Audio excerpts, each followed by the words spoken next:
আসসালামু আলাইকুম এইচএসসি শিক্ষার্থীরা, আইসিটির তৃতীয় পর্বে সবাইকে স্বাগতম। সংখ্যা পদ্ধতি ডিজিটাল ডিভাইসের আজকের পর্বে কথা বলবো সংখ্যা রূপান্তর, অর্থাৎ একটা দশমিক সংখ্যাকে কিভাবে বাইনারি, কিভাবে অক্টাল এবং কিভাবে হেক্সাডেসিমেলে রূপান্তর করতে হয়।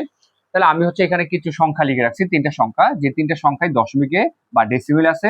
প্রথমটাকে বাইনারি, দ্বিতীয়টাকে অক্টাল, তৃতীয়টাকে হেক্সাডেসিমেলে রূপান্তর করবো। তাহলে আমরা কি জানি যে দশমিক বা ডেসিমেলের বেস হচ্ছে কত 10, আর বাইনারি বেস হচ্ছে 2, অক্টালের বেস হচ্ছে 8, হেক্সাডেসিমেলের বেস হচ্ছে কত 16। তো আমরা প্রথম সংখ্যাটা লিখি, সংখ্যাটা হচ্ছে কত 25.625। এই সংখ্যাটা কিসে আছে? দশমিক আছে। এটাকে আমরা কি করব, বাইনারিতে রূপান্তর করব।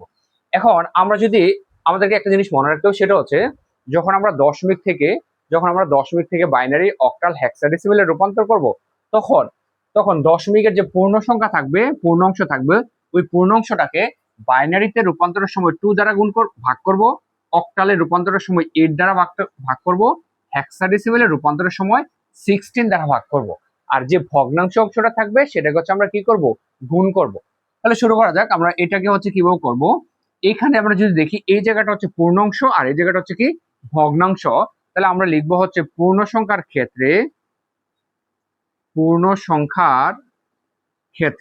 পূর্ণ সংখ্যা কত আছে 25, এটা কিসে আছে? দশমিকে বা ডেসিমেলে। এখন এই পূর্ণ সংখ্যাটাকে আমরা ভাগ করব, যেহেতু আমরা বাইনারিতে রূপান্তর করতেছি। বাইনারি বেস কত? বাইনারি বেস হচ্ছে 2। তাহলে এই পূর্ণ সংখ্যাটাকে আমি কি করব, 2 দ্বারা ভাগ করব। যদি অক্টালে প্রকাশ করি তাহলে 8 দ্বারা ভাগ করব, হেক্সাডেসিমেলে প্রকাশের সময় 16 দ্বারা ভাগ করব। তাহলে আমি 25 এটাকে ভাগ করব কত দ্বারা? 2 দ্বারা। তাহলে 2 দ্বারা ভাগ করলে আমরা কতবার পাচ্ছি? 12 দুগুণে 24, 12 দুগুণে 24। তাহলে হাতে কত থাকতেছে? 1। তাহলে এইখানে কত লিখবো? 1 লিখবো। এখন কি করব, এই 12কে আবার ভাগ করব 2 দিয়ে। 2 দিয়ে ভাগ করলে পাচ্ছি কত? 6 দুগুণে 12। হাতে থাকতেছে? হাতে নাই। তাহলে আমি এখানে কত লিখবো? 0 লিখবো। তারপর এটাকে আবারও 2 দ্বারা ভাগ করব। 2 দিয়ে 6 এর ভাগ করলে কত হচ্ছে? 3। এখানে হাতে থাকতেছে কত? 0। 3 কে 2 দিয়ে আবার ভাগ করব। 3 কে 2 দিয়ে কয়বার ভাগ যাবে? একবার। 2 ওকে 2। তাহলে 3 থেকে 2 গেলে আরো থাকতেছে 1, তাহলে এই 1 হাতে থাকবে। এখন আমরা কি করব, আবার 2 দিয়ে ভাগ করব। তাহলে 2 দিয়ে কি 1 কে ভাগ করা যাবে? যাবে না। কিন্তু আমাদেরকে মনে রাখতে হবে যে ভাগ করার ক্ষেত্রে এইখানের মান কি হইতে হবে? 0 হইতে হবে। তাহলে আমরা কি করব, যেহেতু 2 দিয়ে 1 এর ভাগ যাচ্ছে না, তাহলে এইখানে লিখবো 0, আর এই 2 এইখানে চলে আসবে। ঠিক আছে।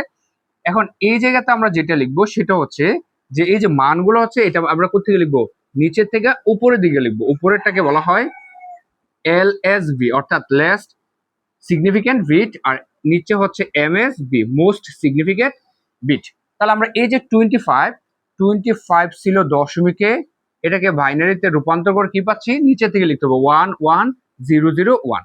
তাহলে কত পাচ্ছি? 11001। এটা বাইনারিতে। আশা করছি এটা সবাই বুঝছেন। এখন আমরা কি করব, এই যে ভগ্নাংশ অংশটা সেটা করব। ভগ্নাংশ অংশকে কি করব, ভাগ না করে কি করব, গুণ করব। এই যে পূর্ণ সংখ্যাটাকে বাইনারিতে নেওয়ার সময় 2 দ্বারা ভাগ করছি, ভগ্নাংশ অংশটাকে বাইনারিতে রূপান্তরের সময় 2 দ্বারা কি করব, গুণ করব। কতক্ষণ গুণ করব? যতক্ষণ পর্যন্ত রেজাল্ট 0 না হয়। আর যদি আমরা দেখি যে 3-4 বার ভাগ করার পরে 0 না আসে, তাহলে 3-4 পর্যন্ত লিখে ডট ডট দিয়ে দিলেই হবে। এখন আমরা কি লিখবো, যে ভগ্নাংশ অংশের ক্ষেত্রে ভগ্নাংশ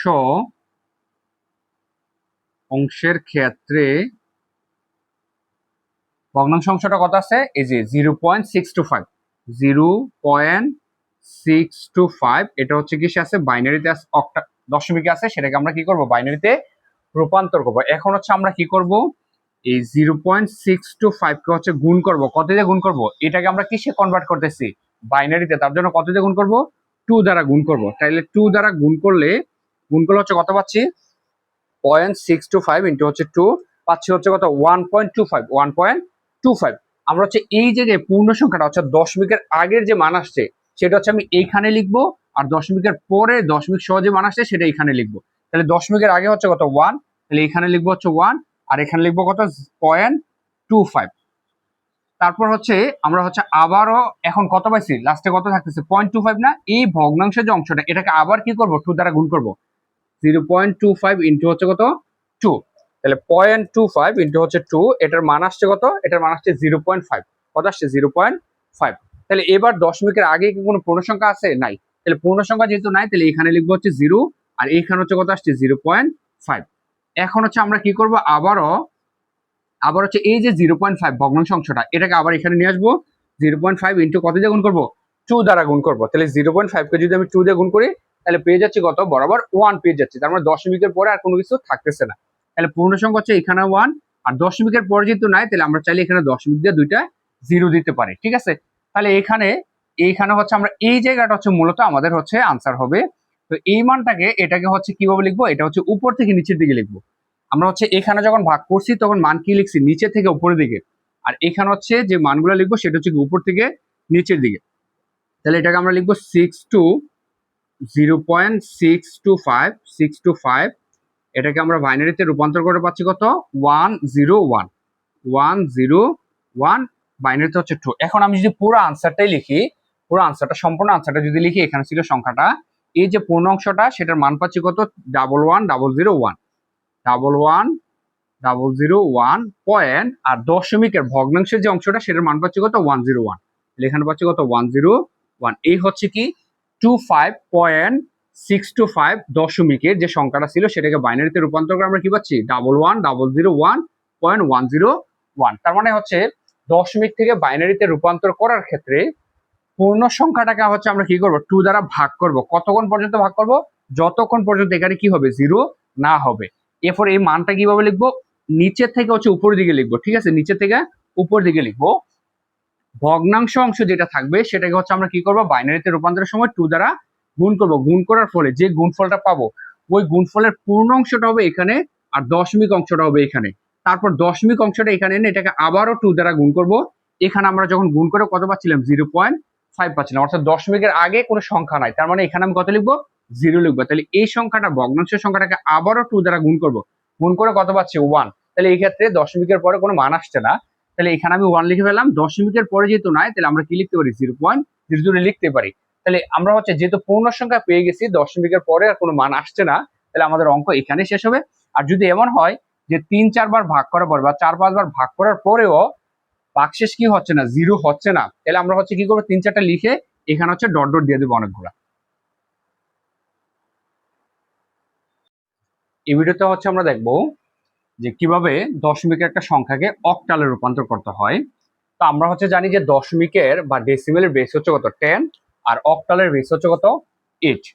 তো এর আগের ভিডিওতে বলছিলাম যে দশমিক থেকে যে কোনো সংখ্যায় রূপান্তর করতে হলে যে সংখ্যায় রূপান্তর করব ওই সংখ্যার বেস দ্বারা কি করব? দশমিক সংখ্যাটাকে ভাগ করব, অর্থাৎ দশমিকের পূর্ণ সংখ্যাটাকে ভাগ করব। আর দশমিক বা ডেসিমেলের যে ভগ্নাংশ যে অংশটা থাকবে সেটাকে হচ্ছে আমি কি করব? ওই বেস দ্বারা গুণ করব। তাহলে এইখানে আমরা যদি দেখি 311 অর্থাৎ 311, এই সংখ্যাটা হচ্ছে পূর্ণ সংখ্যা, আর 0.32 হচ্ছে কি ভগ্নাংশ সংখ্যা। তাহলে এই পূর্ণ সংখ্যাটাকে যেহেতু আমরা অক্টালে রূপান্তর করব, তাহলে অক্টালের বেস হচ্ছে কত? 8। তাহলে 8 দ্বারা এই পূর্ণ সংখ্যাটাকে কি করব? ভাগ করব। তাহলে আমি এখানে প্রথমে কি লিখবো? যে পূর্ণ সংখ্যার ক্ষেত্রে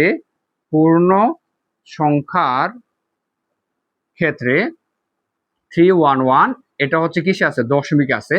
এটাকে হচ্ছে আমরা এখন অক্টালে রূপান্তর করব। 311 ভাগ করব কত দ্বারা? 8 দ্বারা ভাগ করব। তাহলে 311কে 8 দিয়া কয়বার ভাগ যায়? 8 দিয়ে ভাগ করলে হচ্ছে 38 বার ভাগ যায়। তাহলে এখানে হচ্ছে আমি লিখবো কত? 38। তাহলে 38 বারে হচ্ছে কত? হচ্ছে 38 বারে হচ্ছে 304, অর্থাৎ 8 দিয়া 311 ভাগ করলে 38 বার ভাগ যায়, যেখানে ভাগফল হচ্ছে কত? ভাগফল 38। 38 আর 8 গুণ করলে আমরা পাচ্ছি কত? 304, কিন্তু এখানে আছে কত? 311। তাহলে আর কত থাকতেছে? 311 মাইনাস হচ্ছে 304, তাহলে থাকতেছে আর কত? 7। তাহলে এইখানে 7 হবে, কি হবে? 7 অবশিষ্ট থাকবে। তারপর এই 38কে আবারও 8 দ্বারা ভাগ করব। তাহলে 8 দ্বারা ভাগ করলে কত হচ্ছে? আমরা যদি 4 বার ভাগ করি, 4 8 32, 38 থেকে 32 গেলে থাকতেছে আরো 4, তাহলে এখানে হবে 4। এই 4 কে কি করবো? আবারও 8 দ্বারা ভাগ করব। এখন 8 দিয়ে 4 কে কি ভাগ করা যাবে? যাবে না। যদি ভাগ করা না যায়, তাহলে আমি এখানে হচ্ছে 0 লিখে ফেলবো, আর এই 4টা এখানে চলে আসবে। ঠিক আছে, তাহলে এখানে আমরা কি লিখে দেবো? এখানে হচ্ছে LSB, আর এখানে হচ্ছে কি? MSV। তাহলে আমরা হচ্ছে এই যে 311 যেটা দশমিকে ছিল, এটাকে আমরা বাইনারিতে রূপান্তর করে কত পাইছি? অক্টালে রূপান্তর করে পাইছি হচ্ছে 447। এ হচ্ছে অক্টালে। ঠিক আছে, এটা হচ্ছে কি পূর্ণ অংশের ক্ষেত্রে। এবার হচ্ছে এই যে দশমিক বা ভগ্নাংশ অংশ, তাহলে আমরা লিখবো ভগ্নাংশ অংশের ক্ষেত্রে ভগ্নাংশ অংশটা কত 0.33 0.32 এটা হচ্ছে ডেসিমেল আছে, সেটাকে আমরা কি করব অক্টালে রূপান্তর করব। তাহলে 0.32 ভগ্নাংশ অংশকে যখন আমরা দশমিক থেকে অন্য একটা সংখ্যায় রূপান্তর করব তখন ওই সংখ্যার বেস দ্বারা গুণ করব। যেহেতু অক্টালে রূপান্তর করতেছি তাহলে এর দ্বারা গুণ করব। তাহলে গুণ করে কত পাবো, এটাকে গুণ করলে হচ্ছে পাবো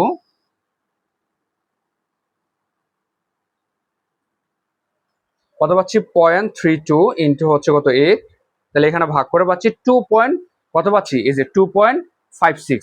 তাহলে 2 হচ্ছে কি পূর্ণ সংখ্যা, তাহলে এই পূর্ণ অংশটা হবে এখানে, এখানে হবে 2 আর 0.56 হবে কোথায় এখানে।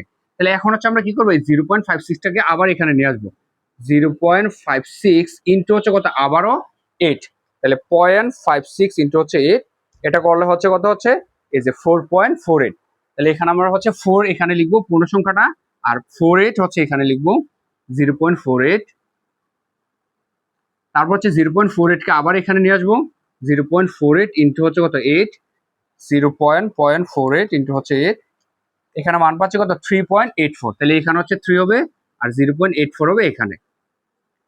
এটাকে আবারও গুণ করব, 0.84 ইন্টু হচ্ছে 8, 0.84 ইন্টু হচ্ছে 8, তাহলে এখানে মান পাচ্ছে কত 6.72, 6 তাহলে 6 হবে এখানে আর 7 হবে এখানে।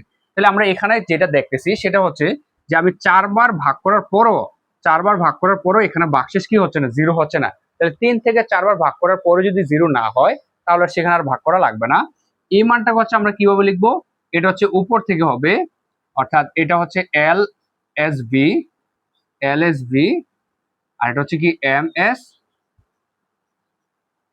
সরি এটা ভগ্নাংশ অংশের ক্ষেত্রে হবে এই জায়গাটা হচ্ছে এমএসবি আর এটা হচ্ছে কি এল এস বি। তাহলে আমরা হচ্ছে উপর থেকে নিচের দিকে লিখবো এই লেখাটা হচ্ছে উপর থেকে কোন দিকে হবে, উপর থেকে নিচের দিকে হবে। তাহলে আমরা এই যে 0.32 যেটা দশমিকে ছিল এটাকে বাইনারিতে কত পাইছি 2, অক্টালে কত পাচ্ছি 2436.243 এখানে আমরা কি দিয়ে দেবো, যেহেতু এখানে মান কি হয় নাই ভাগশেষ 0 হয় নাই, তাহলে আমরা 4টা করার পরেও 0 হয় নাই, তাহলে 4টা লিখে এখানে কি দিয়ে দেবো ডট ডট দিয়ে দিব অক্টালে। তাহলে পূর্ণ সংখ্যাটা একদম পুরা সংখ্যাটা ছিল কত এর যে পূর্ণ অংশটা সেটার মান পাইছি কত 447 পয়েন্ট, ভগ্নাংশ অংশের মান পাচ্ছি কত 0 পয়েন্ট এখানে লিখে আছে 24336 ডট ডট, আর এখানে হচ্ছে কত দেবো, যেহেতু অক্টালে রূপান্তর করছে তার জন্য বেস কত দিয়ে দেবো, এখানে বেস হবে কত, বেস হবে 8। আমরা দেখবো যে দশমিক থেকে কিভাবে একটা সংখ্যাকে হেক্সাডেসিমেলে রূপান্তর করতে হয়। তাহলে দশমিকের সংখ্যাটা হচ্ছে 257.32, এটা দশমিকে বা ডেসিমেলে আছে, তার বেস হচ্ছে 10, হেক্সাডেসিমেলে রূপান্তর করব। তাহলে আমি কি লিখলাম যে পূর্ণ সংখ্যার ক্ষেত্রে পূর্ণ সংখ্যা হচ্ছে কত 257, সেটা হচ্ছে কিসে আছে দশমিক বা ডেসিমেলে। এখন এটাকে কনভার্ট করবো কিসে হেক্সাডেসিমেলে, তাহলে 257 এটাকে হচ্ছে আমরা ভাগ করব কত দ্বারা 16 দ্বারা, 257 ভাগ হচ্ছে কত 16, তাহলে কত আসছে 16 পয়েন্ট সামথিং আসছে, তার মানে 16 বার ভাগ করা যাবে। তাহলে আমি এখানে 16 লিখলাম, কারণ 16 বারে ভাগ করলে কত হবে 16 আর 16 যদি আমরা গুণ করি 16 হচ্ছে কত 256, কিন্তু এখানে ছিল কত 257, তাহলে আর কত থাকতেছে অবশিষ্ট 1, তাহলে এখানে আমি কত লিখবো 1 লিখবো। এখন হচ্ছে কি করবো 16 কে আবারও 16 দ্বারা ভাগ করবো, তাহলে 16 দ্বারা ভাগ করলে কত হবে 1, বাক্সেস থাকতেছে না তার জন্য এখানে কি লিখবো 0। এখন আবার 16 কে যদি 1 দিয়ে ভাগ করি 16 দ্বারা 1 কে কি ভাগ করা যাবে, যাবে না, তাহলে এখানে হচ্ছে 0 আর এই 1 এখানে চলে আসবে, আর এটাকে হচ্ছে আমরা কি লিখবো এখানে হচ্ছে এল এস ভি আর এটা হচ্ছে কি এম এস ভি। তাহলে আমরা কি লিখবো নিচে থেকে উপরের দিকে 101, কি হবে 101, তাহলে 257 যেটা ডেসিমেলে ছিল এটা হেক্সাডেসিমেলে হয়ে গেছে কত 101। এখন হচ্ছে আমরা যেটা করব এই যে ভগ্নাংশ অংশটা আছে সেটাকে আবার হেক্সাডেসিমেলে প্রকাশ করব। ভগ্নাংশ অংশের ক্ষেত্রে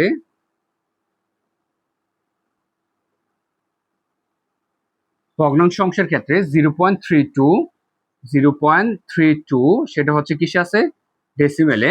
তাহলে এই যে 0.32 এটাকে হচ্ছে আমরা গুণ করব, কত দিয়ে গুণ করব 16 দ্বারা, 16 দ্বারা গুণ করলে কত পাচ্ছি 16 দ্বারা গুণ করলে হচ্ছে পাচ্ছি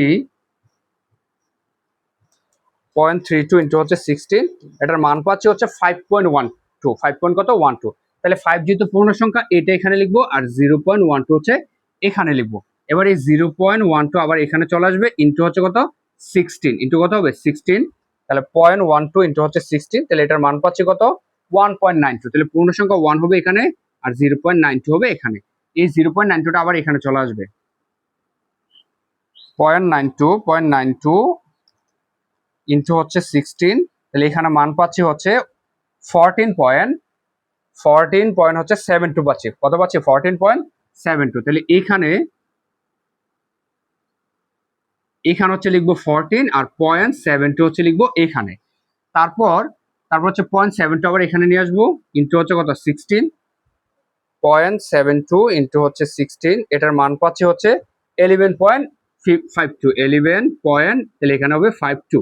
যেহেতু আমরা চারটা করার পরও আমরা এখানে কি পাচ্ছি না, ভাগশেষ বা এটা ভগ্ন, এখানের মান 0 পাচ্ছি না, তাহলে আমরা হচ্ছে যেটা করব 0.32 হচ্ছে ডেসিমেলে, হেক্সাডেসিমেল মান আমরা কোথা থেকে লিখবো, উপর থেকে নিচের দিকে। তাহলে 5 1 14 যেটা আছে 14 তো লিখবো না, 14 এর পরিবর্তে কি লিখবো, হেক্সাডেসিমেলে যখন পড়াইছিলাম বেস, তখন হচ্ছে আমি কি পড়াইছিলাম যে 9 লেখার পরে A B C D E F লিখছিলাম, যেখানে এর ভ্যালু হচ্ছে কত 10, বি হচ্ছে কত 11, সি হচ্ছে 12, ডি হচ্ছে 13, ই হচ্ছে 14, আর এফ এর ভ্যালু হচ্ছে কত 15। যেহেতু এখানে 14 আছে, 14 এর পরিবর্তে কি লিখবো, 14 এর পরিবর্তে হচ্ছে লিখবো ই, আর 11 এর পরিবর্তে হচ্ছে কি লিখবো, এখানে লিখবো বি। এটা হচ্ছে কি হেক্সাডেসিমেলে, তার জন্য 16। তাহলে পুরো মান, সম্পূর্ণ মান আমরা কি পাচ্ছি, এই জায়গাটা পূর্ণ অংশের মান পাচ্ছি কত 101 দশমিক, আর ভগ্নাংশের মান পাচ্ছি কত 51 ই বি, 51 ই বি।